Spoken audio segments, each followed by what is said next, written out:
kepada Tuhan.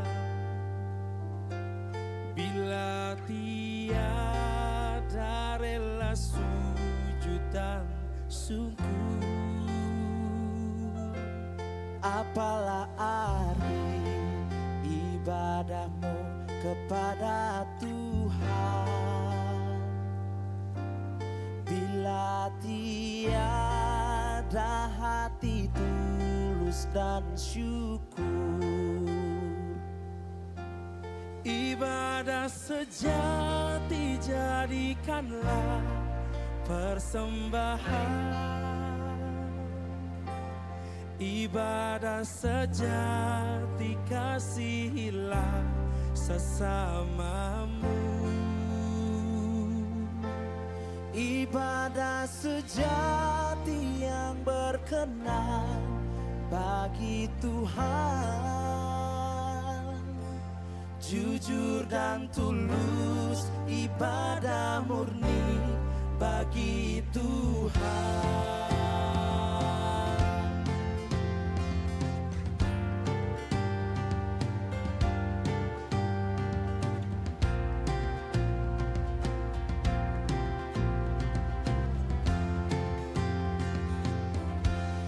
Marilah ikut melayani orang berkeluh, agar iman tetap kuat serta teguh. Itulah tugas pelayanan juga panggilan, persembahan yang berkenan bagi Tuhan. Ibadah sejati jadikanlah persembahan. Ibadah sejati kasihilah sesamamu. Ibadah sejati yang berkenan bagi Tuhan. Jujur dan tulus, ibadah murni bagi Tuhan.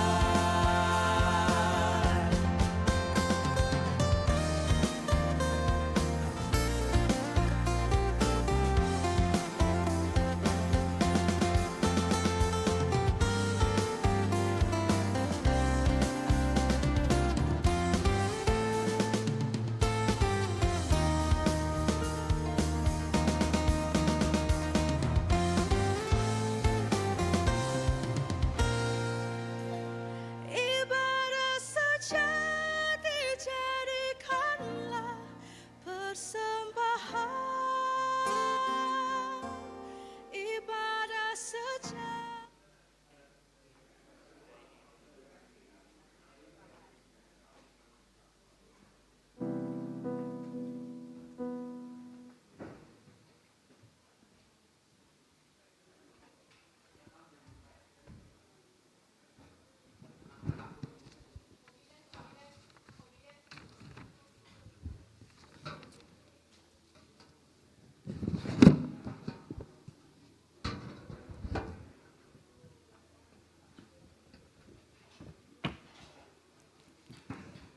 Selamat hari Minggu teman-teman.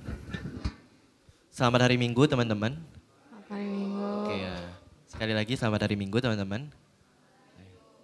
Ya jujur mata aku agak kurang bagus ya, jadi aku gak kelihatan beberapa dari kalian. Jadi mungkin aku boleh minta tolong beberapa dari kalian maju ke depan ya. Yang masih di belakang mungkin boleh maju dulu. Akan aku tungguin ya. Setidaknya 1-2 bangku lah maju. Mungkin boleh juga yang di paling belakang aku kurang kelihatan, yang pakai kacamata ya, boleh. Ya.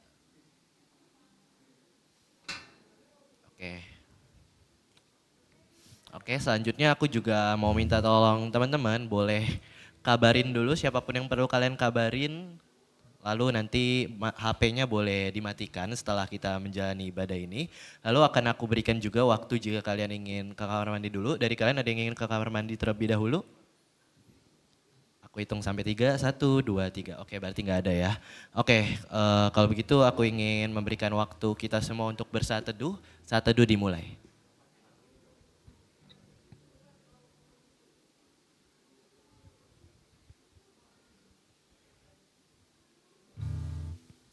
Saat teduh selesai teman-teman. Oke, sekali lagi selamat hari Minggu teman-teman. Selamat Minggu. Oke ya, aku tahu kita semua datang ke sini bangun pagi itu juga perlu effort, perlu upaya, perlu semangat. Dan itu semua aku percaya karena Tuhan Yesus telah memanggil kita. Oleh karena Yesus telah memanggil setiap kita untuk datang kepadanya dengan segala beban, keraguan dan juga pergumulan kita. Mari kita mau sama-sama menyambut panggilannya dengan penuh sukacita dengan sambil bangkit berdiri.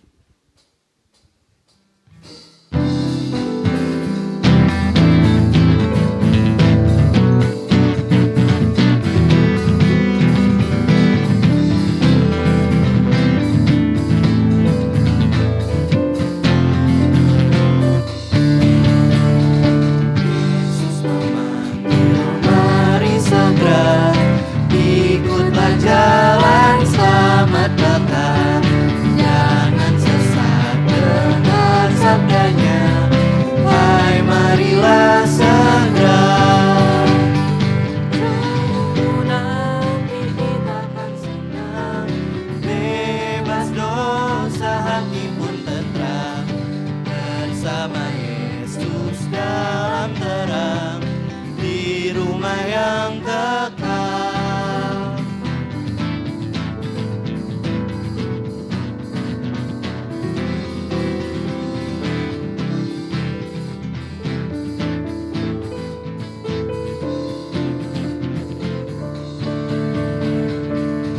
Marilah kecil dan besar, biar hatimu girang benar.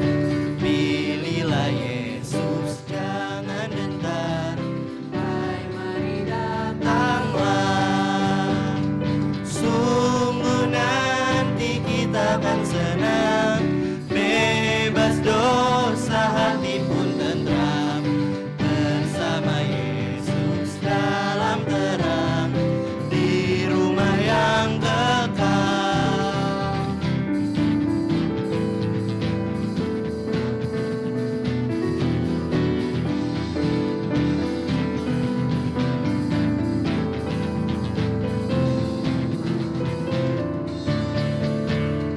Jangan kau lupa Ia serta perintah kasih-Nya patuhilah. Mari dengar lembut suaranya, anakku datanglah. Sungguh nanti kita akan senang, bebas dosa hati pun tentram. Bersama Yesus dalam terang, di rumah yang kekal.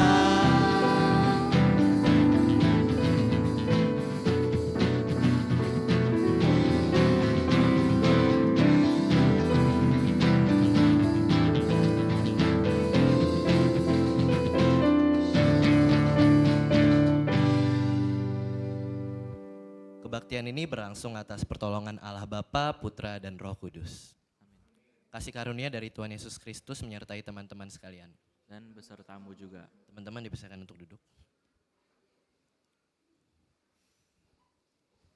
Oke teman-teman, sekarang kita mau masuk ke sesi penyembahan. Oke, buat teman-teman yang mungkin kurang familiar dengan sifat liturgis di KR, jadi kita tuh ada tiap sesinya, yang dimana tadi kita sebagai pembuka, kita penyembahan, pengakuan dosa, berita anugerah, firman, lalu persembahan dan juga penutup atau tekad. Teman-teman, kita mau sama-sama, aku sebagai beberapa kali yang sudah jadi liturgis, aku berpikir teman-teman kayak, kenapa hal ini selalu terstruktur seperti ini ya? Kenapa enggak pengakuan dosa di awal? Kenapa enggak ini di awal? Tapi oleh karena itu aku ngerasa kalau semua struktur ini tuh ada maknanya, ada artinya. Oleh karena itu aku mau sama-sama kita ajak pikir hal-hal apa sih yang selama ini udah terjadi gitu. Mungkin aku mau bertanya sama kita semua di sini. Kalian boleh pikirin di hati kalian kira-kira hal apa sih yang pernah kalian lalui yang bikin kalian sampai kayaknya ini udahlah nggak bisa lah. Kayaknya aku nyerah deh. Kayaknya ini udah nggak ada jalan lagi. Mungkin teman-teman boleh sama-sama pikirin. Aku kasih waktu 10 detik.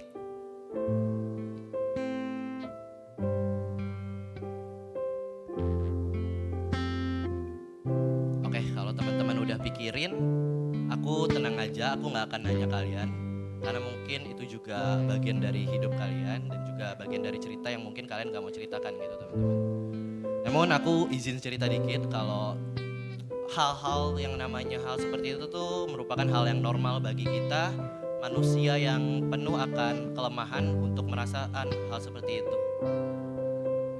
Mungkin karena ini lagi masa-masanya ikut PTN ya, mungkin aku cerita waktu aku berusaha ikut PTN teman-teman. Kayak ketika aku ngikut ujian yang waktu itu masih UTBK ya, masih UTBK, yang dimana mungkin hasilnya itu nggak sememuaskan itu teman-teman. Yang dimana ekspektasi orang tua mungkin karena koko aku juga berhasil masuk PTN, tentunya ekspektasi orang tua juga mengharapkan hal yang sama gitu. Dan pada saat itu mungkin hal yang aku rasakan tentunya anger ya teman-teman ya, tentunya marah, tentunya ngerasa kalau hal ini tuh bukan kenapa orang-orang yang saya rasa tidak seberusaha saya malah berhasil dibandingkan saya malah gagal gitu loh. Situ saya ngerasa kalau ini kayaknya emang gak bisa deh, kayaknya emang udah saatnya untuk menyerah. Namun itu terjadi di 3 tahun lalu teman-teman, yang dimana pada akhirnya saya masih bisa berada di sini, saya masih bisa hidup di sini. Itu karena Tuhan selalu ngomong kalau jalan emang gak akan selalu rata, jalan emang gak akan selalu lurus, langit juga gak akan selalu biru teman-teman. Pasti akan ada hari-harinya di mana kita ngerasa hari tersebut gelap banget, di mana banyak banget lubang yang berada di dalam jalan-jalan kehidupan kita. Tapi Tuhan Yesus mau ngomong ke kita agar kita gak pernah menyerah.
Pasti banyak kejadian yang bikin kita pengen menyerah, tapi Tuhan pengen ngomong kalau jangan pernah menyerah.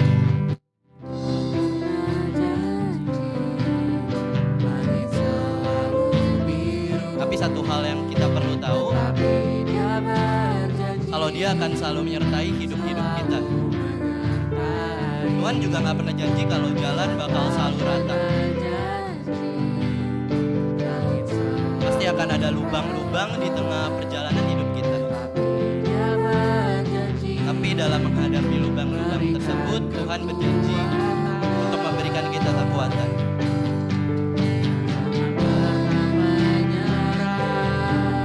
Jangan berputus asa, mukjizat Tuhan ada. Saat hati menyembah, jangan pernah menyerah, jangan berputus asa.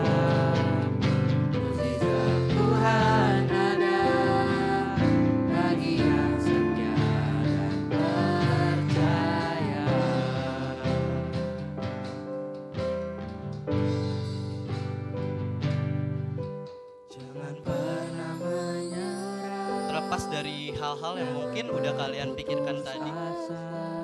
Mungkin kalian pernah mengalami kegagalan yang bikin kalian ingin menyerah. Tapi mukjizat Tuhan itu ada. Jangan berputus asa. Mujizat Tuhan. Kita mau sama-sama enggak menyerah, kita mau sama-sama nyanyikan jangan pernah menyerah.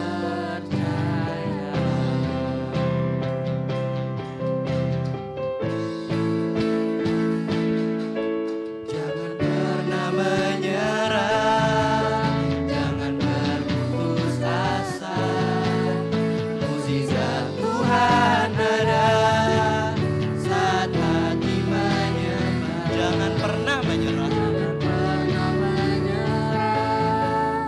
Jangan berputus asa. Mujizat Tuhan ada bagi yang setia dan percaya.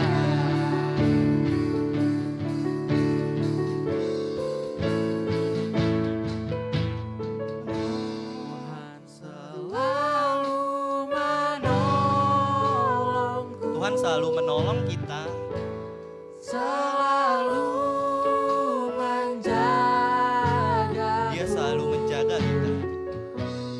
Sehelai diri Bahkan gak sehelai rambut pun dibiarkan terjatuh tanpa seizin dia. tanpa seizinmu. Tuhan selalu menolongku. Tuhan selalu menolongku. Selalu menjagaku. Dia mengenyangkanku dan meliharaku seumur Dia selalu menjaga kita, dia selalu menolong kita.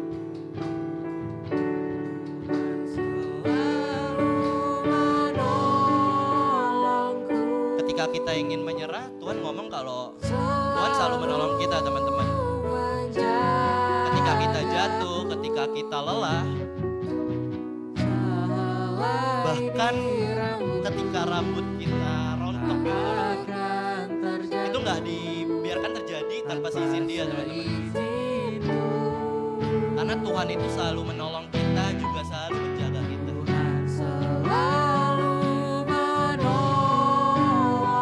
Terima kasih Tuhan, Kau selalu menolong kami,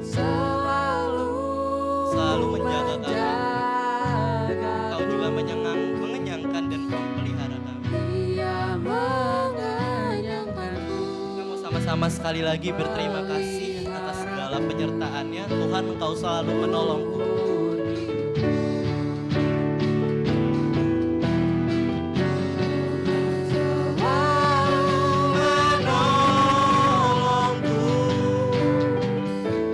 Selalu menjagaku. Sehelai di rambutku tak akan terjatuh tanpa seizinmu. Tuhan, Tuhan selalu menolongku. Selalu menjagaku. Dia mengenyangkanku dan meliharaku seumur hidupku. Dia mengenyangkanku dan peliharaku seumur hidupku.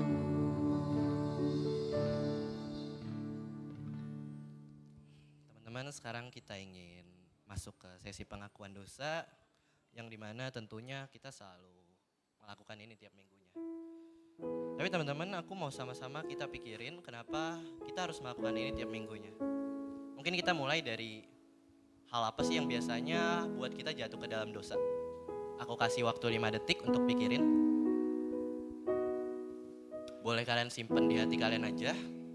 Tapi aku menyimpulkan kalau hal-hal yang membuat kita terjatuh ini biasanya dimulai dari hal-hal yang paling kita takutkan. Sekarang aku mau minta tolong kalian pikirin juga, hal apa sih yang biasanya paling kalian takutkan. Aku kasih waktu 5 detik juga.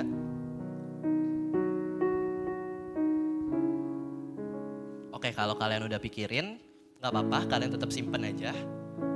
Tapi aku menyimpulkan kalau hal yang paling aku takutkan itu kesepian, teman-teman. Karena dikala kita kesepian itu tentunya hidup kita itu memiliki beban yang sangat berat, sangat terasa berat, sangat terasa lelah, sehingga kerap kali kita mencari penghiburan. Penghiburan itu bisa macam-macam.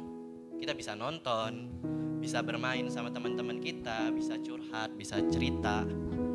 Namun kita nggak bisa pungkiri juga teman-teman kalau kerap kali ada momen-momen di mana mungkin kita benar-benar merasa nggak ada siapapun, nggak ada teman, nggak ada seseorang yang bisa kita jadikan tempat penghiburan kita dan lain sebagainya.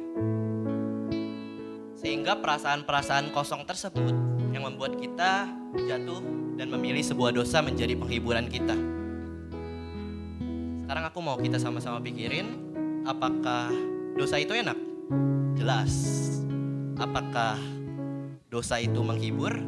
Tentu saja. Tapi aku mau kita pikirin, apakah itu semua kekal? Aku rasa kita semua tahu jawabannya ya, kalau dosa itu memberi kita penghiburan sesaat dan at the end, akhirnya rasa kosong itu akan kembali teman-teman. Perasaan-perasaan kosong itu akan kembali menghantui kita dan pada akhirnya kita akan terus terjatuh semakin dalam. Tapi teman-teman, ada loh satu lagu yang ingin mengatakan kepada kita kalau ternyata ada kawan yang sejati yang gak pernah meninggalkan. Dia bukan hanya hadir saat kita senang, tapi justru datang waktu kita jatuh, lemah, bahkan berdosa. Yesus namanya.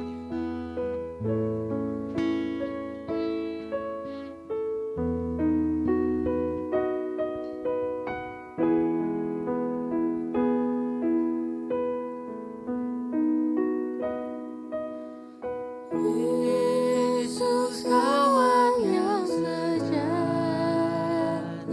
Bagi kita yang lemah, bagi kita yang lemah. oleh karena itu kita mau bawa segala hal Tiap hal boleh di dalam doa kita. dibawa Kita mau akui segala dosa kita. dalam doa padanya.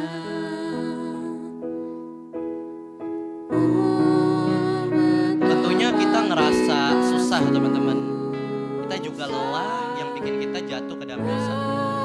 Percuma berlelah Oleh karena itu yuk kita mau pasrah diri di dalam doa padanya. orang pasrah diri dalam doa padanya.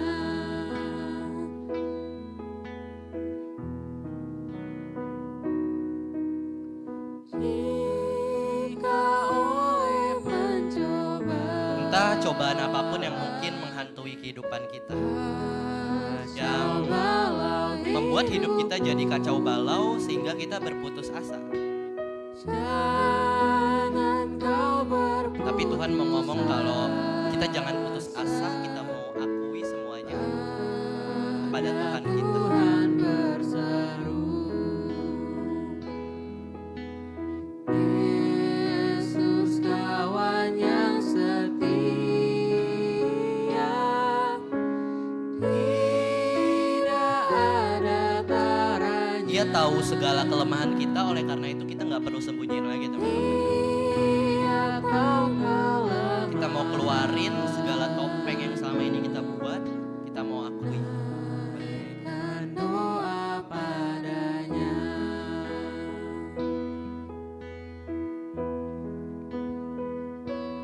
Dia tahu kelemahan kita mau akui di dalam diri.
Teman-teman, aku mau kasih kalian, termasuk aku, buat kita mengakui dosa kita sekali lagi. Kita mau sama-sama pikirin hal apa yang selama ini udah menjadi penghiburan kita yang sesaat. Aku kasih waktu sekitar 30 detik.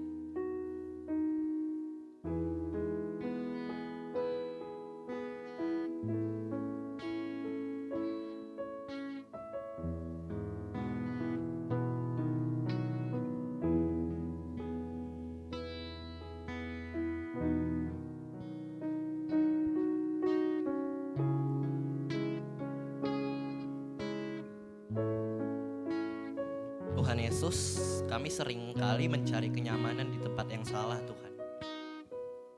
Kami lupa bahwa Engkaulah satu-satunya sumber ketenangan dan kasih sejati kami.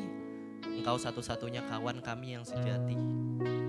Di sini kami, Tuhan, ingin datang dengan hati yang lelah, dengan beban yang berat, dan dengan dosa yang kami sembunyikan selama ini, ya Tuhan. Ampuni kami, Tuhan. Mampukan kami untuk dapat kembali kepadamu, sahabat sejati kami. Amin. Teman-teman, aku undang untuk bangkit berdiri. Sebagai umat yang telah ditebus dosanya, diambillah berita anugerah yang diambil dari 1 Yohanes 1 ayat 9. Aku akan membacakannya untuk teman-teman semua.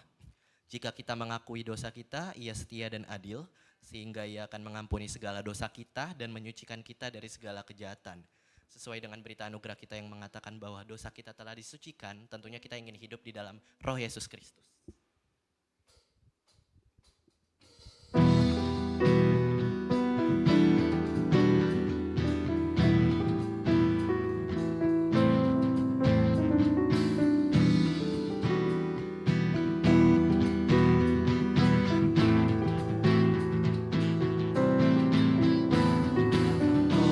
Yesus Kristus kita satu tetap, dalam Roh Yesus Kristus kita satu tetap, mendoakan semua jadi satu kelak, biar dunia tahu bahwa kita muridnya dalam kasih tubuh Kristus yang esa. Kita mau berjalan bersama, bergandengan erat dengan Tuhan kita.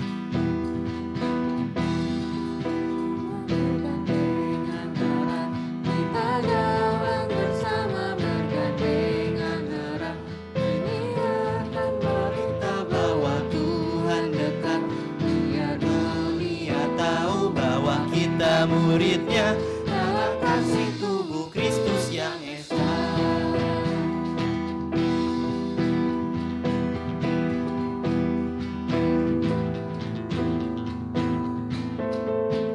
Kita bahu-membahu melayani terus, kita bahu-membahu melayani terus, kita saling membela dalam kasih kudus.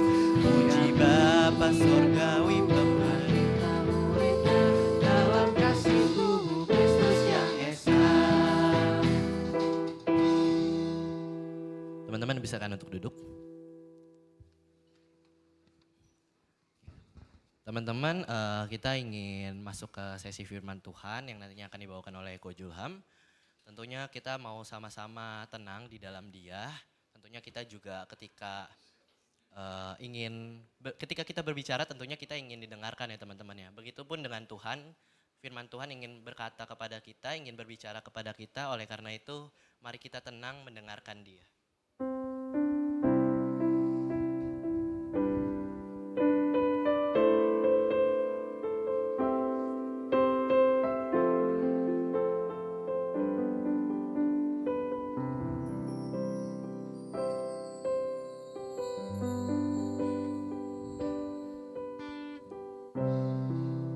Apakah kau mendengar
hadir di sini, memulihkan hati, menyembuhkan yang terluka. Ku kan tenang bersamamu, Bapa. Dia memulihkan hati kita, Ia menyembuhkan kita, kita mau tenang bersamamu Bapa. Bapa, Kau Mendengar seruan hatiku, tak pernah Kau lepaskan, tak pernah Kau lepaskan dari kasih-Mu.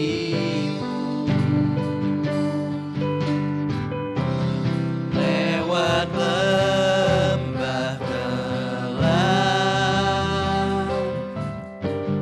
Kau temani aku. Roh-Mu bekerja selalu untuk kebaikanku, mengalir kuasa dari tempat maha tinggi. Bapa kekal mulia, Kau hadir di sini, memulihkan hati, menyembuhkan yang terluka. ku kan tenang bersamamu Bapa. Mengalir kuasa dari tempat maha tinggi. Bapa kekal mulia, Kau hadir di sini, memulihkan hati, menyembuhkan yang terluka. Ku kan tenang bersamamu, Bapa. Ku kan tenang bersamamu Bapa. Ku kan tenang bersamamu, Bapa.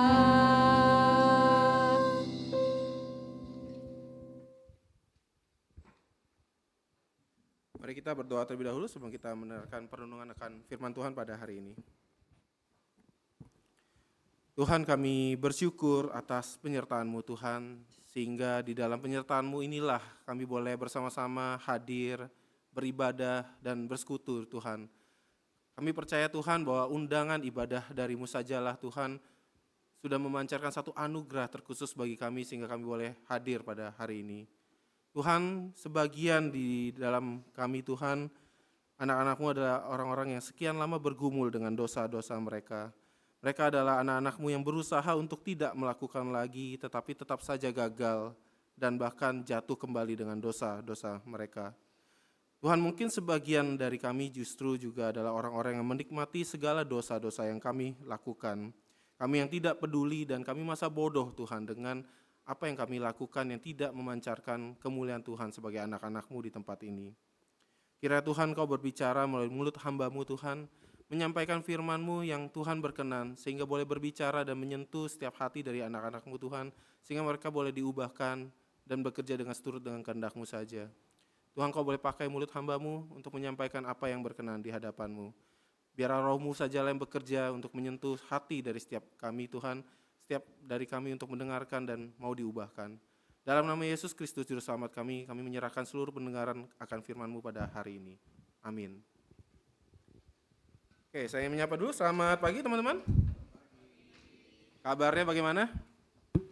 Nggak ada yang jawab ya. Gimana kabarnya setelah berlibur? Kurang atau cukup?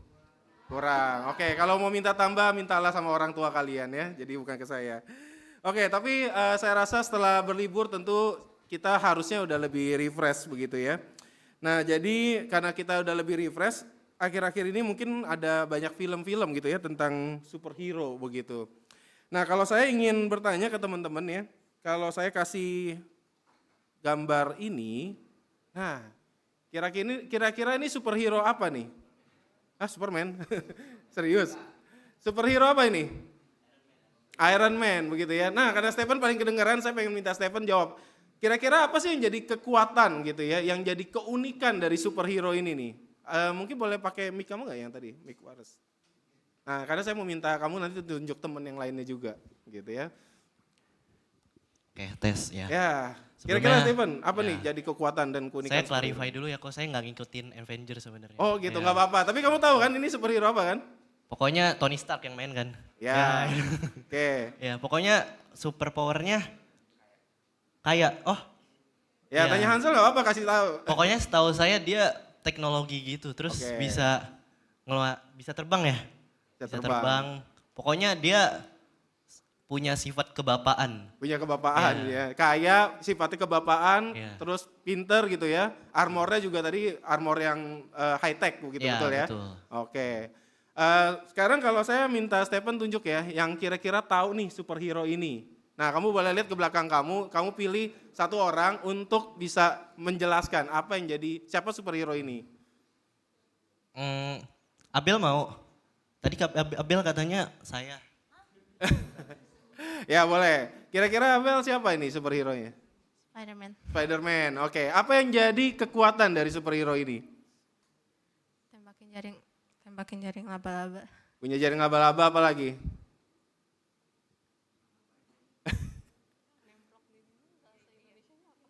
Gak apa-apa, tanya temen kamu biar bantu kamu. Nempel? Nempel. Nempel di dinding. Kayak cicak gitu. Iya. Kayak cicak ya. Oke, jadi kira-kira yang saya tahu tentang ini betul ya Spider-Man ya teman-teman ya. Superhero ini bisa punya kekuatan jaring laba-laba, punya kekuatan yang bisa ngangkat benda-benda, dan dia selalu bersembunyi di balik topengnya untuk nyelamatin orang-orang. Betul ya teman-teman ya? Saya nggak salah kan, nama orang di balik topengnya Peter Parker, betul ya? Nah, kemudian yang ketiga, boleh minta Steven juga tunjuk yang di belakang, Pen? Nah, siapa nih?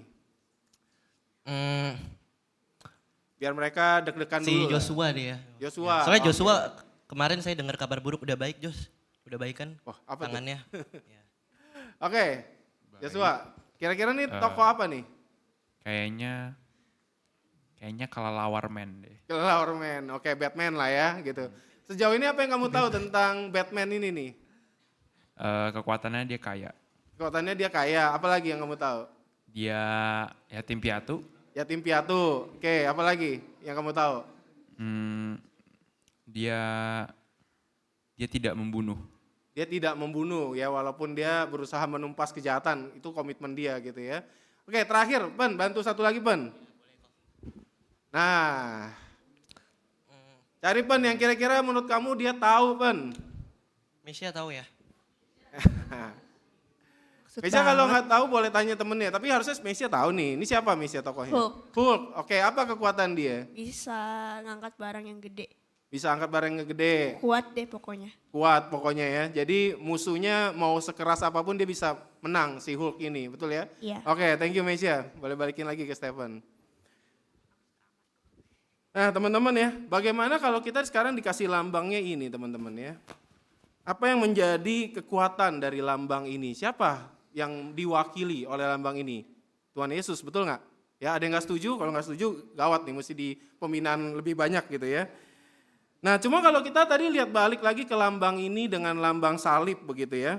Kita berbicara tentang apa yang menjadi kekuatan dari Tuhan Yesus. Apakah itu sama dengan cara dunia memandang tentang yang namanya kuat begitu teman-teman? Karena pada kenyataannya kalau kita ngelihat Tuhan Yesus ya tidak melambangkan kekuatan yang dunia idam-idamkan seperti superhero yang kita udah lihat mungkin di TV, di bioskop begitu ya. Teman-teman mungkin kita bisa lihat di video ini ya, satu cuplikan ketika Yesus berada di Taman Getsemani, satu cuplikan mungkin yang menolong kita melihat bahwa Yesus itu bukan tokoh yang dunia bayangkan sebagai superhero atau bahkan pahlawan teman-teman.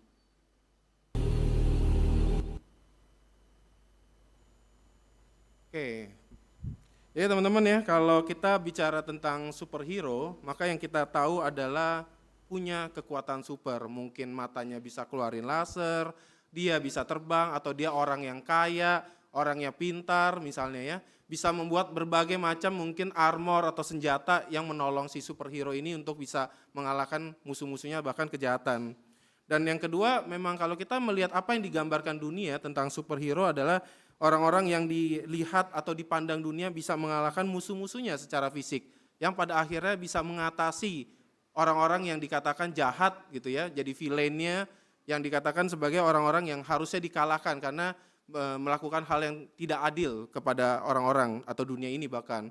Kemudian apa yang dunia pandang tentang superhero adalah itu adalah kekuatan, bagaimana mempunyai kekuatan untuk membela yang benar dan punya aksi di dalam membalas musuh-musuhnya. Ini kan gambaran dunia tentang superhero. Dan bahkan yang menarik adalah selalu punya tim yang solid. Tadi Steven bilang, saya nggak tahu kok tentang Avenger, tapi saking Steven yang nggak tahu aja tahu kata Avenger begitu ya. Karena itu menggambarkan ada satu tim superhero yang begitu solid begitu ya di dalam cerita itu, sehingga menggambarkan bagaimana gambaran dunia tentang yang namanya pahlawan begitu teman-teman. Sedangkan teman-teman ya, ketika tadi kita melihat satu cuplikan film, ini berbicara tentang Tuhan Yesus yang berbeda sekali dengan apa yang dunia pandang atau inginkan tentang yang namanya superhero, tentang seseorang yang bisa dikatakan mengalahkan kejahatan. Maka mari kita bersama-sama kita bisa buka dulu Alkitab kita dari Matius 26 ayat 36 sampai 56 teman-teman.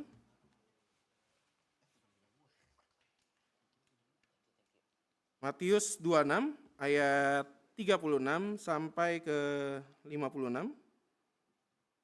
Nah, teman-teman bisa baca terlebih dahulu bersama-sama dari ayat 36 sampai ayat 46. Kemudian saya akan baca dari terjemahan baru yang kedua dari 47 sampai 56. Sudah dapat semuanya? Sudah ya, karena bersama-sama suaranya harus kompak dan lantang ya teman-teman ya. Oke, Matius 26 ayat 36 sampai 46 untuk teman-teman. 1, 2, 3.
Yesus ditangkap.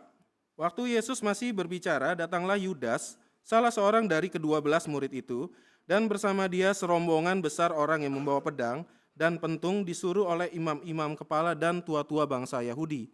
Orang yang menyerahkan dia telah memberitahukan suatu tanda kepada mereka. Orang yang akan kucium itulah dia, tangkaplah dia. Segera ia atau Yudas mendekati Yesus dan berkata, "Salam, Rabi," lalu mencium dia. Yesus berkata kepadanya, "Hai teman, untuk itukah engkau datang?" Mereka pun mendekat, memegang Yesus dan menangkapnya. Namun seorang dari mereka yang menyertai Yesus mengulurkan tangan dan menghunus pedangnya, menyerang hamba imam besar dan memotong telinganya. Lalu kata Yesus kepadanya, "Masukkan pedang itu kembali ke dalam sarungnya, sebab semua orang yang menggunakan pedang akan binasa oleh pedang.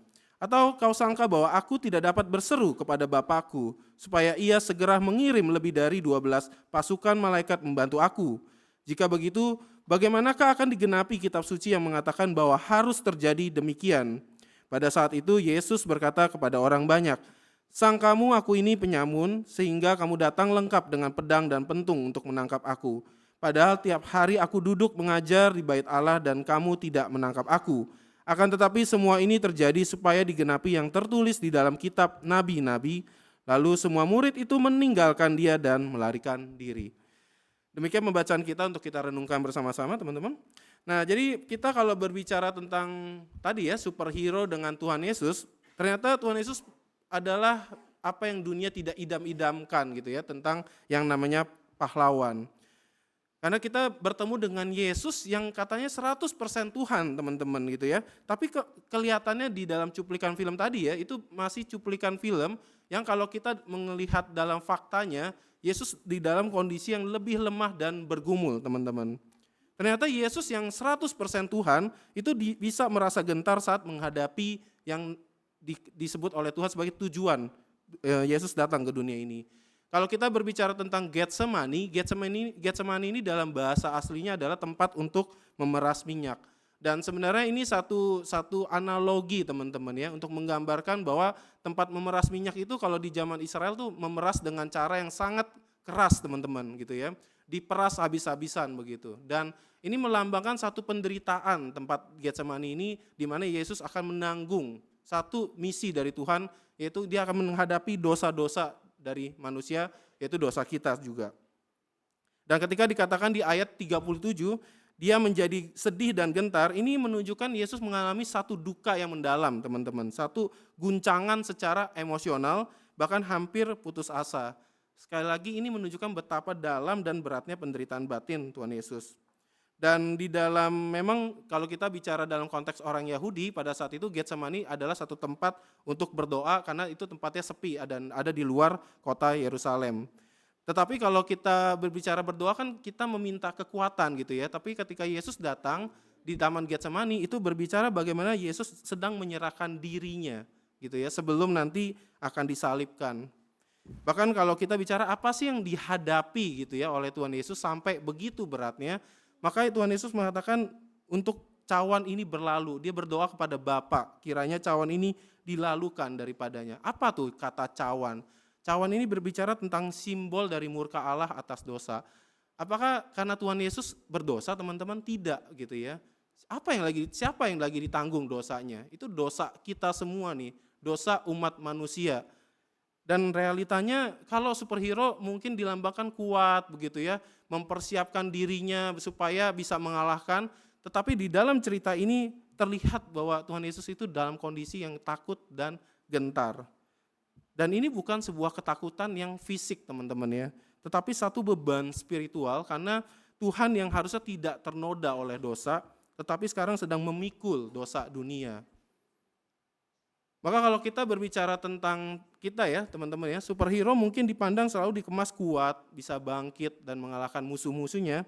Tetapi kenapa Alkitab memberitahu kita bahwa Yesus yang 100% Tuhan menanggung dosa seperti ini, bahkan digambarkan bisa menjadi takut dan gentar, ini justru menunjukkan bagaimana kita yang seharusnya menanggung dosa itu teman-teman. Tetapi sekarang karena Tuhan Yesus mengalaminya sendiri, maka sekarang kita bisa dikuatkan teman-teman. Kemudian yang kedua, Yesus yang tidak membalas walaupun bisa. Superhero itu kalau kita dengar atau ikuti ceritanya selalu dalam cerita yang sama gitu ya. Ada kejahatan, kemudian mungkin superhero itu dengan teman-temannya kalah, tapi kemudian mereka bisa bangkit kembali begitu dan membalas kejahatan itu. Tetapi di dalam cerita ini digambarkan Yesus yang tidak membalas walaupun bisa. Kita tadi membaca di ayat 52 sampai 53. Itu tadi ada salah satu rasul itu Simon Petrus, dia memotong telinga gitu ya, salah satu hamba dari imam-imam kepala yang datang untuk menangkap Tuhan Yesus. Tetapi apa yang dilakukan Tuhan Yesus? Apakah dia dengan tangannya yang sudah melakukan mukjizat di mana-mana malah ikut begitu ya membalas? Karena kemungkinan besar sangat pasti bisa Yesus untuk membalas. Karena dia Tuhan, dia bisa melakukan apapun yang dia mau. Tetapi yang dilakukan oleh Tuhan Yesus justru dia menyembuhkan. Ya. Dan di dalam budaya Yunani dan Romawi saat itu, yang namanya membalas kekerasan dengan kekerasan itu satu hal yang sangat mungkin. Apalagi itu jadi salah satu cara untuk menunjukkan bahwa kita mempunyai kekuatan. Mungkin kalau sekarang melakukan itu kita bisa dibawa ke pengadilan, teman-teman.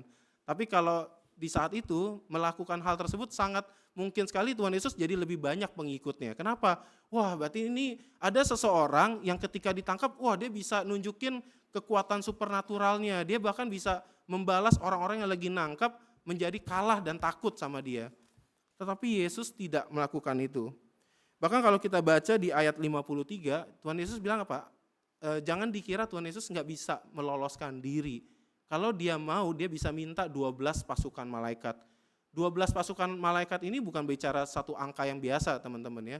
12 pasukan malaikat ini berbicara satu kelengkapan yang Tuhan Yesus bisa minta dari Allah untuk menolong dia supaya bisa lolos dari orang-orang ini. Tetapi Tuhan Yesus tidak melakukan ini. Bahkan ketika murid-murid meninggalkan dia, apa yang dilakukan Tuhan Yesus? Dia tetap tinggal. Dia tetap berada di jalan yang Tuhan kehendaki. Bukan karena dia lemah, teman-teman ya, tetapi karena kasih yang Tuhan sudah berikan sebagai misi yang Yesus bawa untuk kita semua. Maka di sini kita berbicara bukan tentang satu kondisi Yesus harus diam saja, tetapi kita juga melihat superhero kebanyakan didukung oleh tim yang solid. Tetapi kalau tadi kita baca, murid-murid melarikan diri. Bahkan Yesus mengajak tadi ya, kalau kita lihat di film itu, ada 3 murid yang waktu itu bahkan mengatakan sebelumnya ya dengan sombongnya, kalau apapun yang terjadi sama Tuhan, kami akan membela-Mu. Tetapi apa yang terjadi? Untuk berjaga 1 jam saja nggak bisa. Bahkan yang terakhir kita tahu para murid melarikan diri ketika melihat Yesus ditangkap. Bukan satu tim yang solid yang kita mungkin lihat di dunia ini idam-idamkan tentang yang namanya superhero, teman-teman. Maka Yesus bukan hanya cuma bicara sedang diserang dari luar, tetapi juga berbicara bagaimana mendapatkan pengkhianatan secara pasif dari para murid. Saat diserang, Yesus justru tidak menunjukkan atau menggunakan kekuatannya untuk membalas. Bahkan ketika dia ditinggalkan oleh para murid-muridnya, apakah dia menggunakan mulutnya untuk mengutuki, untuk marah terhadap murid-muridnya. Dan kita mendapati Yesus tidak melakukannya. Bahkan tadi ada salah satu kalimat yang menarik waktu Yesus dicium gitu ya, sebagai tanda inilah Tuhan Yesus. Dia menyapa Yudas Iskariot dengan kata teman. Padahal dia sudah tahu orang inilah yang akan mengkhianati dia. Teman-teman kalau bicara kita gitu ya, tahu ada teman yang mengkhianati kita, mungkin menyapa aja kita udah males begitu ya. Kita akan lebih mikirin gimana caranya ngebales teman kita. Tetapi kita bisa melihat Yesus melakukan hal yang berbeda. Dan yang terakhir adalah teman-teman, Yesus yang tertuju pada kehendak Bapa bukan pada hati dan pikirannya sendiri sebagai manusia. Tentu kita bicara satu kali di dalam hal ini Yesus yang 100% Tuhan, dia juga 100% manusia, teman-teman. Dan di dalam 100 tubuhnya yang 100% manusia, bisa saja dia memikirkan bagaimana dia tidak harus menanggung penderitaan umat manusia. Tetapi dia tertuju pada yang namanya kehendak Bapa. Makanya Tuhan Yesus waktu berdoa di Taman Getsemani dia katakan seperti ini, bukan kehendakku, melainkan kehendak-Mu yang terjadi. Dia menunjukkan satu kesedihan yang sangat mendalam, satu duka cita yang mengguncang pikiran dan batinnya. Sebuah krisis baik secara mental dan spiritual, teman-teman. Dan kalau kita pakai bahasa aslinya, teman-teman ya, kata-kata ini jarang sekali dipakai di dalam Alkitab. Dan ketika dipakai ini untuk menunjukkan satu intensitas dari penderitaan batin Tuhan Yesus. Maka doa tadi ya bukan doa perintah pada Tuhan, tapi doa pengharapan seandainya kalau bisa Tuhan cawan ini berlalu. Dan didoakan sampai berapa kali teman-teman? 3 kali. Artinya Tuhan Yesus mendoakan ini secara mendalam. Dan teman-teman ya bayangin kalau kita tahu gitu ya, kita bakal disakiti, dihianati, dan kita punya kekuatan untuk melawan itu, apa yang jadi pilihan kita? Secara logika kita pasti bilang harusnya kita minimal bertahan dan membela diri kita begitu. Tetapi Tuhan Yesus menunjukkan dia tidak cari drama, dia tidak membalas, justru dia menunjukkan satu kasih yang menjadi contoh bahwa menurut taat dengan Tuhan itu bukanlah kelemahan, itu adalah kekuatan paling tinggi, teman-teman. Tetapi yang kedua teman-teman, saya rasa ini satu refleksi buat saya juga. Ketika kita melihat Yesus yang tidak membalas begitu ya, Yesus yang juga merasakan takut dan gentar, Yesus yang tidak didengar bahkan Yesus yang sendirian, ini adalah sebuah fakta teman-teman bagi kita semua. Fakta tentang apa? Bahwa kita tuh tidak sendirian di dalam menghadapi dosa kita. Kita bersama-sama dengan Yesus yang menang atas dosa kita. Jadi teman-teman ya, satu refleksi buat kita semua ketika nanti mungkin kita kembali, Yesus melakukan semuanya itu bukan untuk menunjukkan kita, justru untuk menunjukkan kita nggak mungkin bisa menang dari dosa. Ya, jadi waktu kita melihat Yesus di dalam kondisi yang gentar, takut begitu ya, yang diam ketika dia dilakukan dengan secara tidak benar begitu ya, itu justru untuk menunjukkan kita nggak mungkin bisa menang teman-teman dari dosa. Apa yang terjadi di dalam Getsemani itu untuk menunjukkan kekelaman dari dosa yang tidak mungkin bisa dikalahkan dari kita. Makanya kita butuh Tuhan Yesus. Maka kisah di Yesus di Taman Getsemani adalah satu fakta bahwa dosa itu sudah menguasai seluruh tubuh, mulai dari kaki, tangan gitu ya, mata, mulut, kepala, isi hati dan pikiran kita teman-teman. Saya pernah sharing ini di dalam kelas pembinaan, kelas alfa waktu itu ya. Kita itu ketika jatuh dalam dosa teman-teman ya, melalui Adam dan Hawa, kita itu bukan milik Tuhan. Maka sebenarnya kita harusnya malu kalau kita klaim kita tuh milik Tuhan. Begitu kita sudah jatuh dalam dosa, kita tuh milik iblis yang menjadi bapak kita. Maka ketika Yesus memenangkan kita, itu kita lagi dirampas teman-teman. Dari yang harusnya milik iblis yang jadi bapak spiritual kita, sekarang kita menjadi miliknya Tuhan. Maka teman-teman kalau kita melihat tadi ya film gitu ya, itu hanya mungkin sepersekian persen dari apa yang Tuhan Yesus hadapi teman-teman. Pada kenyataannya itu kita kalau kita benar-benar merefleksikan itu berbicara satu akar dari dosa yang sangat mencengkeram kehidupan kita teman-teman. Maka wajar banget kita akan merasa susah untuk kita berhenti berbuat dosa. Berapa kali dari kita ya, kalau kita udah sampai di titik kita pengen berhenti melakukan dosa ternyata sulit, selalu jatuh dan gagal. Ya, udah memikirkan pengen berhenti aja udah bagus gitu. Saya nggak tahu sebagian besar dari kita jangan-jangan gitu ya malah menikmati dosa kita. Mungkin setiap minggu datang kita juga ada masa bodoh. Pengakuan dosa yang dilakukan setiap minggunya juga buat kita nggak ada rasa gentar lagi buat kita. Karena kenyataan dosa itu seperti virus gitu ya, mencengkram masuk di dalam diri kita dan itu menguasai kita. Makanya dikatakan kita itu dirampas teman-teman. Jadi kalau sampai kita berani klaim gitu ya, Tuhan kita adalah milik Tuhan, harusnya kita benar-benar memikirkan benar nggak kita udah memilih dirampas oleh Yesus. Karena seharusnya ketika kita bicara dosa asal kita tuh miliknya iblis teman-teman. Kita tuh iblislah yang menjadi bapak spiritual kita. Maka dosa itu bukan cuma apa yang kita lakukan, tapi apa yang menjebak kita dari dalam. Kemudian yang kedua, gak cukup cuma kita minta maaf, tapi juga kita perlu disembuhkan. Banyak dari kita mungkin karena ikut pengakuan dosa, oh cukuplah saya mengaku dosa, saya minta ampun, selesai gitu ya, end game gitu ya. Tapi teman-teman sebenarnya gak seperti itu. Dosa itu akan selalu berusaha bikin hati kita rusak. Maka ini bukan cuma soal kita tiap minggu gitu ya, bawa list kesalahan-kesalahan kita ngaku di depan Tuhan. Yes, itu bagus gitu. Tapi ini bicara tentang kondisi yang ada di dalam hati dan pikiran kita. Maka kalau kita benar-benar berbicara kepada Tuhan Yesus untuk menjadi juru selamat kita, maka Yesus bukan cuma kayak polisi yang ngapus kesalahan kita setiap minggu. Bukan seperti itu teman-teman. Tapi Yesus juga sebagai dokter yang menyembuhkan hati dan pikiran kita. Maka kasih Tuhan itu bukan cuma menghapus dosa gitu ya, tapi membantu kita mempunyai hati yang baru. Nah makanya teman-teman yang ketiga, kita tuh nggak bisa berubah sendiri teman-teman. Ya, superhero itu punya gambaran dia bisa berjuang sendiri, menang dari kejahatan dengan caranya sendiri. Tetapi menghadapi dosa kita nggak bisa berubah sendiri. Ya banyak mungkin dari kita juga sering mikirnya gini ya, saya nggak usah pusing-pusing percaya Tuhan atau harus ke gereja rutin pelayanan atau ikutin pembinaan, saya bisa kok berubah sendiri.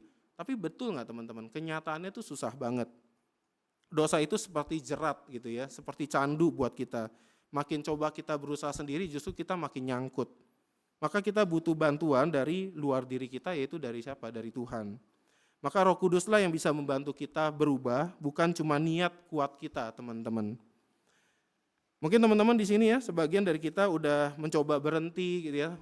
Sebulan ini kan kita berbicara banyak tentang bagaimana mengendalikan mulut, mata, kemudian mengendalikan tangan, bagaimana kita mengatasi kemalasan kita. Tentu teman-teman ada yang udah berusaha gitu ya, sehari, 2 hari, gagal lagi misalnya. Tapi teman-teman percaya bahwa memang itulah cara proses Tuhan membentuk kita. Kita butuh kekuatan yang lebih besar dari kita sendiri. Maka kita perlu ingat dosa itu memang seperti jebakan yang kayaknya dan memang di sini cuma Tuhan yang bisa membuka jalan keluarnya. Jadi teman-teman ya, kita akan bersama-sama memperingati Jumat Agung dan Paskah nanti. Kita tentu sudah diberikan ya 40 hari persiapan menjelang Jumat Agung dan Paskah. Bagaimana kita melakukannya? Apakah teman-teman yang udah berkomitmen melakukan penyangkalan diri ini? Itu satu hal yang bagus. Tetapi bukan jadinya membuat kita merasa, oh saya bisa loh berusaha sendiri. Justru itu membuat kita, iya saya tahu saya malah nggak bisa. Buat teman-teman yang berjuang dan masih gagal gitu ya, percayalah Tuhan itu sudah bersama-sama dengan kita dan Dia sudah menanggung kegagalan kita. Maka apa yang kita lakukan adalah nantinya di dalam proses mencicipi kemenangan bersama Tuhan Yesus yang nantinya kita akan rasakan secara penuh pada saat kita masuk ke bumi yang baru.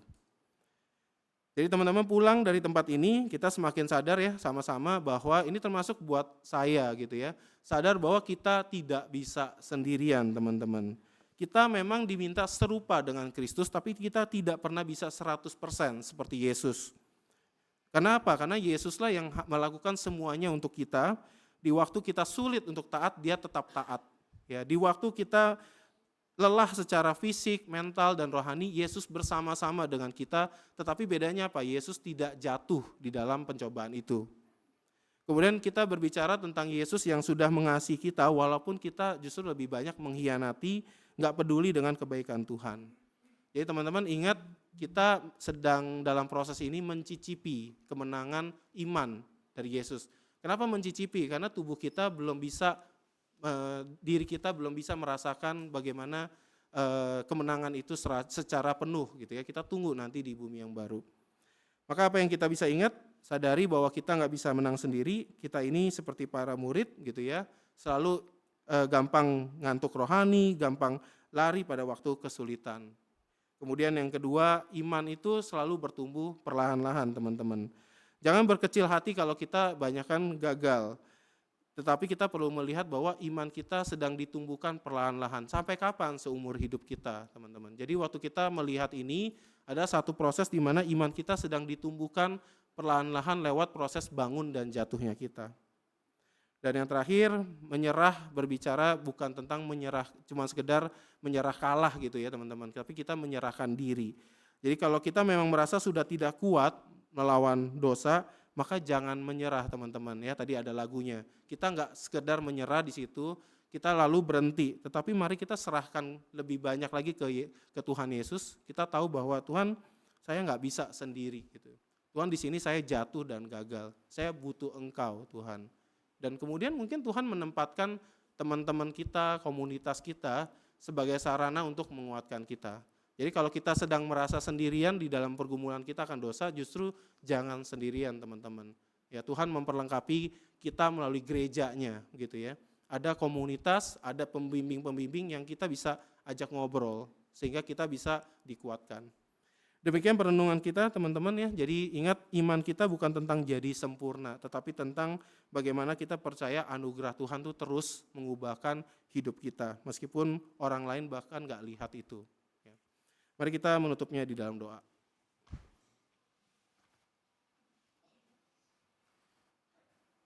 Tuhan inilah anak-anak-Mu di tempat ini, Tuhan menolong kami supaya hidup di dalam kehendak-Mu saja. Jika kami sebagai anak-anak-Mu sedang dalam kondisi yang lemah, kondisi yang merasakan Tuhan sendiri, Tuhan kiranya berikan kami kekuatan untuk mencari pertolongan-Mu. Mungkin Tuhan, Engkau menyediakan itu bukan hanya di dalam diri kami saja, tetapi melalui komunitas, melalui orang-orang yang menjadi pembimbing kami Tuhan, sehingga kami boleh diberikan hati yang berani untuk berbicara dan bercerita Tuhan apa yang menjadi pergumulan kami. Jika kami Tuhan belum benar-benar merasakan kebutuhan bahwa kami perlu Yesus sebagai juru selamat kami, kiranya Tuhan berbicara, Tuhan menyentuh kami Tuhan, anak-anak-Mu, sehingga anugerah-Mu boleh diberikan bagi mereka. Menyerahkan Tuhan untuk mendengarkan firman-Mu, Tuhan yang berbicara, Tuhan menolong dan menyentuh hati setiap dari kami. Dalam nama Yesus Kristus kami berdoa dan menyerahkan pendengaran firman-Mu. Amin.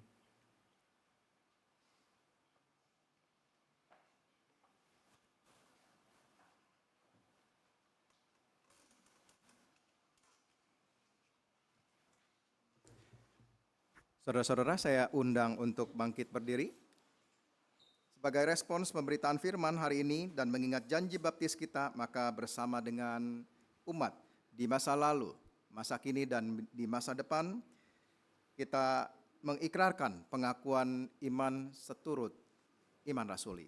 Aku percaya kepada Allah, Bapa yang Maha Kuasa, Khalik langit dan bumi, dan kepada Yesus Kristus, anak yang tunggal Tuhan kita, yang dikandung dari Roh Kudus, lahir dari anak darah Maria, yang menderita sengsara di bawah pemerintahan Pontius Pilatus, disalibkan, mati dan dikuburkan, turun ke dalam kerajaan maut. Pada hari yang ketiga, bangkit pula dari antara mati, naik ke sorga, duduk di sebelah kanan Allah, Bapa yang Maha Kuasa, dan dari sana akan datang untuk menghakimi orang yang hidup dan yang mati. Aku percaya pada Roh Kudus, persekutuan orang kudus, pengampunan dosa, kebangkitan orang mati, dan hidup yang kekal. Amin. Silakan duduk.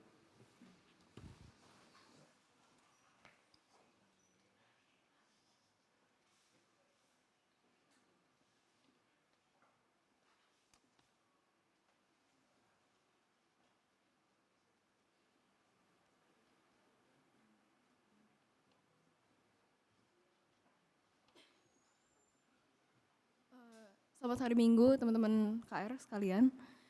Hari ini kita ada beberapa pokok doa yang akan dibawakan dan akan diangkat. Yang pertama terkait kegiatan Paskah, terus ada juga mendoakan camp remaja dan training liturgos yang akan berjalan. Mari kita bersatu dalam doa.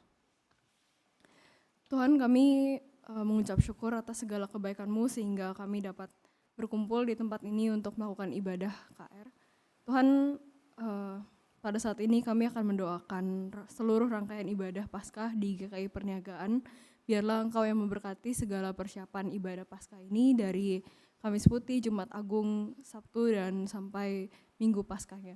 Engkau yang memberkati setiap orang yang terlibat, semua jemaat yang akan hadir. Biarlah dalam kegiatan Paskah ini kami dapat lebih memaknai pengorbanan-Mu di kayu salib. Tuhan, kami juga ingin berdoa untuk camp remaja. Engkau yang bimbing segala persiapan panitia, penghubungan pembimbing, publikasi, dan persiapan yang dilakukan oleh seluruh panitia serta orang-orang yang terlibat. Engkau yang bimbing, biarlah kami dapat mempersiapkan camp remaja ini dengan baik untuk terus memuridkan teman-teman kami yang mungkin masih belum percaya. Tuhan, kami juga ingin berdoa untuk training liturgos yang akan berjalan. Engkau yang pimpin, biarlah training ini bisa menjadi manfaat yang baik untuk teman-teman kami yang akan menjadi liturgos, sehingga kami dapat belajar untuk bagaimana memimpin ibadah, memimpin liturgi dengan baik. Tuhan, kami juga ingin berdoa untuk teman-teman kami yang sakit dan ada pergumulan. Engkau yang sertai mereka, Engkau yang bantu dan tolong mereka di dalam segala permasalahan yang ada di kehidupan mereka. Tuhan, yang kami juga ingin berdoa untuk teman-teman kami yang berulang tahun di minggu-minggu ini. Begitu bersyukur atas setahun yang telah Engkau tambahkan kepada mereka. Biarlah di umur yang baru ini mereka bisa semakin bertumbuh dan semakin menjadi anak-anak yang mengikut Kristus. Tuhan, inilah doa kami. Hanya di dalam nama Tuhan Yesus kami berdoa dan mengucap syukur. Amin.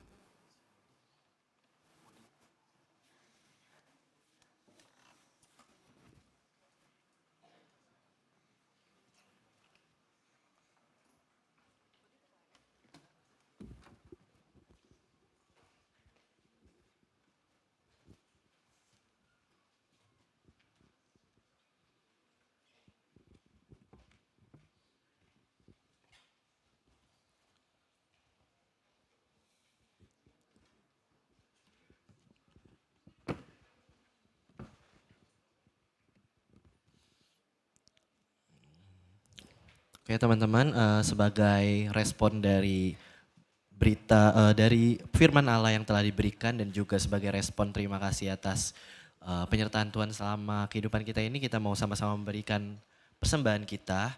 Ayat persembahan kita diambil dari Ulangan 16 ayat 17. Aku akan membacakannya. Tetapi masing-masing dengan persembahan di tangannya sesuai dengan berkat yang diberikan kepadamu oleh Tuhan Allahmu. Teman-teman, pada hari ini kita ada 2 persembahan, yaitu persembahan bulanan yang warna putih dan juga persembahan mingguan seperti biasa. Buat teman-teman yang belum mendapatkan amplop mungkin boleh angkat tangannya. Ya, mungkin untuk pelayan boleh dibantu.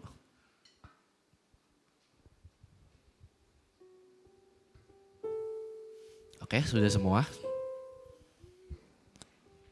Oke. Oke, kalau udah semua mungkin ya kita mau sama-sama membawa dan memberikan persembahan kita sambil menyanyikan lagu Aku Bawa dan Berikan.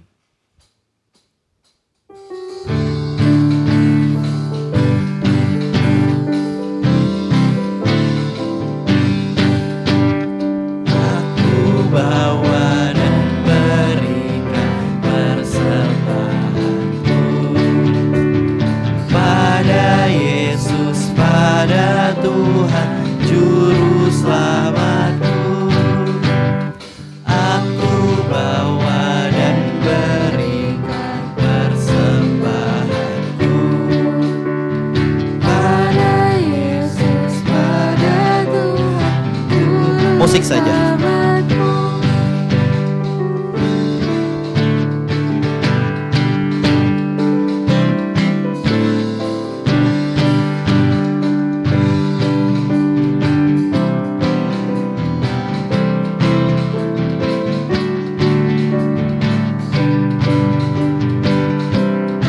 Buat teman-teman yang udah memberikan persembahan boleh bangkit berdiri dan menyanyikan lagu ini bersama-sama. Aku bawa dan berikan persembahanku pada Yesus, pada Tuhan Juru Selamatku. Aku bawa dan berikan persembahanku pada Yesus, pada Tuhan Juru Selamatku.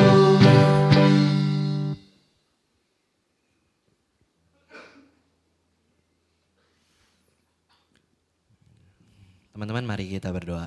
Tuhan, ini persembahan kami yang mungkin tidak sebesar apa yang telah Engkau beri pada kami ya Tuhan. Engkau yang telah mati buat kami untuk menyelamatkan kami semua dari segala belenggu dosa ya Tuhan. Namun biarlah semua hal yang telah kami berikan ini terlepas dari sedikit besarnya, Engkau yang sempurnakan ya Tuhan. Engkau yang mampukan segala pemberian ini hanya untuk membangun gereja Engkau saja ya Tuhan. Di dalam nama Tuhan Yesus Kristus kami telah berdoa. Amin. Oke, teman-teman boleh duduk.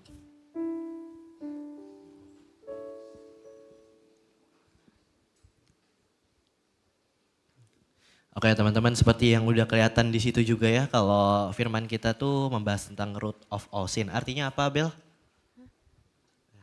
Akar dosa. Iya, percaya diri aja. Ya, ya. Akar dari segala dosa ya teman-teman ya. Berarti ya, yang dimana kalau teman-teman ingat juga kalau di bulan Maret ini kita udah ngebahas berbagai macam dosa. Seperti yang tadi udah dikatakan Coach Julham juga. Kita ngebahas dari dosa dari mulut, tangan, mata, telinga, dan bahkan sampai kepalasan teman-teman. Dimana puncak dari berbagai dosa tersebut tuh berasal dari mana sih? Pada minggu ini kita membahas hal tersebut. Dan juga tentunya kita belajar kalau kita itu gak merupakan makhluk yang terikat dengan dosa teman-teman. Jadi kita gak perlu denial akan hal tersebut. Tapi satu hal yang perlu kita ingat juga kalau terlepas dari keterikatan kita terhadap dosa tersebut, kita juga terikat dengan Tuhan kita, Allah kita, Sang Penyelamat teman-teman. Jadi kita juga perlu sadarkan diri kita kalau tanamkan di pikiran kita kalau Tuhan adalah penyelamat kita yang tentunya kita nggak akan bisa terlepas dari dosa ini sendirian. Kita perlu Tuhan Allah kita penyelamat kita. Dan juga ada satu hal yang aku highlight juga dari firman tadi, yaitu Yesus itu tertuju pada kehendak Bapa, bukan pada hati dan pikirannya sendiri sebagai manusia. Yang dimana kita tahu kalau Yesus itu merupakan 100% Tuhan, namun di situ juga Tuhan seperti yang tadi film tadi juga sempat kita lihat kalau terlepas dari ketuhanan yang Tuhan Yesus punya itu, dia juga merupakan 100% manusia gitu. Yang dimana dia juga ngerasain yang namanya takut, dia juga ngerasain yang namanya sakit teman-teman. Namun di sini dia tertuju pada kehendak Bapa, bukan pada hati dan pikiran dia sebagai manusia. Yang dimana kita sadar kalau hari ini itu kita diingatkan kembali bahwa akar dari segala dosa itu tuh bukan terletak daripada apa yang kita ucapkan, dari apa yang kita lakukan saja. Tetapi jawabannya itu dimulai dalam dari hati dan pikiran kita teman-teman. Jadi jika hati kita nggak diarahkan kepada Tuhan, maka mudah juga bagi kita untuk jatuh ke dalam dosa. Tapi kabar baiknya kita nggak berjalan sendirian. Kita dipanggil untuk hidup dalam pembaruan oleh Kristus, untuk memiliki hati dan pikiran yang sama dengannya. Dan sebagai respon tekad kita, ada satu lagu yang aku temukan, yang dimana sesuai banget dengan 1 bulan yang kita udah bahas ini, yaitu dari mata kita, telinga kita, tangan kita, dan juga mulut kita. Yaitu ada satu lagu yang berjudul Semua Tubuhku Memuji Tuhan. Ini mungkin lagu sekolah minggu ya, kalau teman-teman gak tahu. Jadi mungkin akan ada gerakan teman-teman. Jadi teman-teman, aku undang bangkit berdiri. Aku minta tolong buat ikutin gerakan aku ya teman-teman ya. Singer-singer aku juga tolong ya, biar aku gak malu sendirian ya.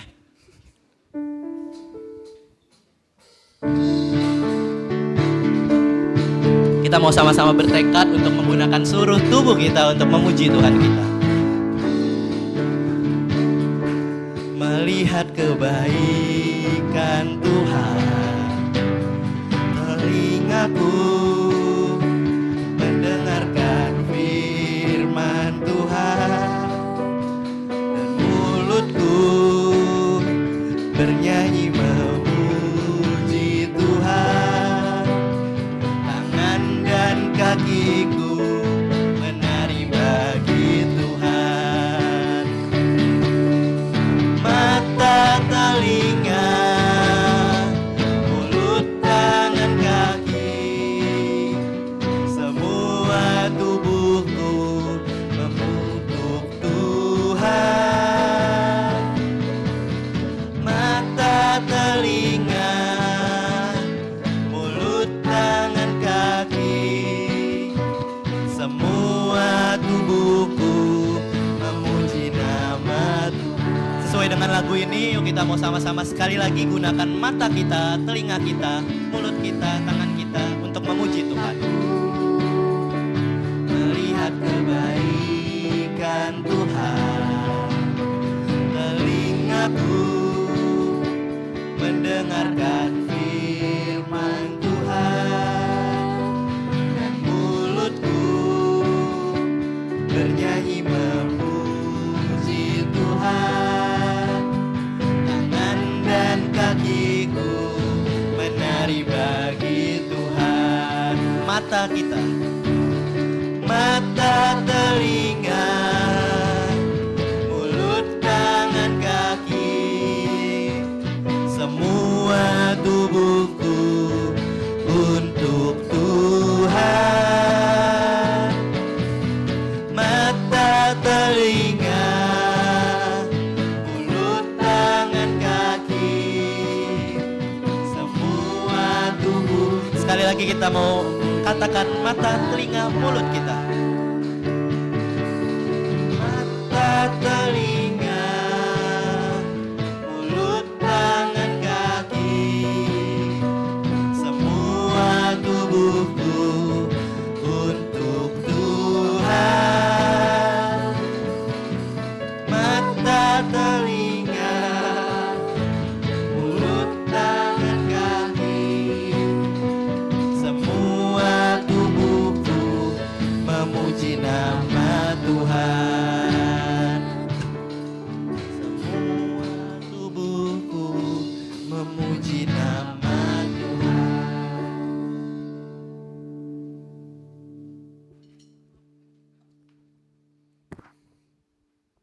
Teman-teman, mari kita tundukkan kepala kita. Kita berdoa menutup ibadah kita pada hari ini. Tuhan, kiranya Engkau menolong kami setiap anak-anak-Mu di tempat ini untuk menjadi terang, Tuhan. Bukan karena melalui kami yang menjadi sempurna, tetapi melalui kami yang ditolong oleh Tuhan dalam menghadapi kelemahan dan pergumulan dosa kami. Dan kiranya kita pulang dengan berkat dari Tuhan saja.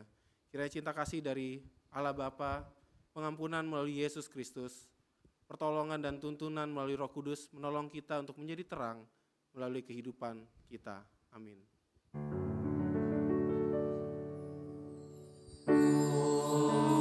Hosana, Hosana, Hosana, Hosana, Hosana,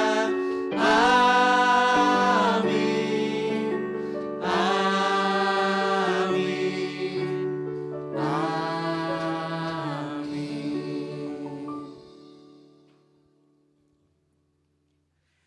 Makanya teman-teman sesuai dengan tekad kita, sekali lagi kita mau menggunakan mata kita, telinga kita, mulut kita, tangan kita, dan seluruh tubuh kita untuk memuji Tuhan kita.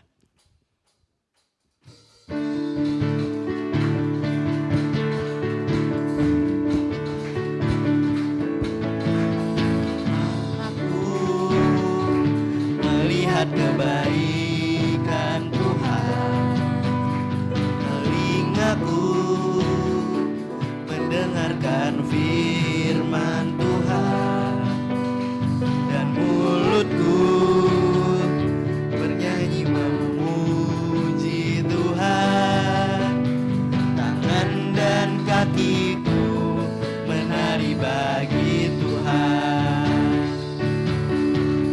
Mata, telinga, mulut, tangan, kaki, semua tubuhku untuk Tuhan. Mata, telinga, mulut, tangan, kaki, semua tubuhku memuji nama Tuhan.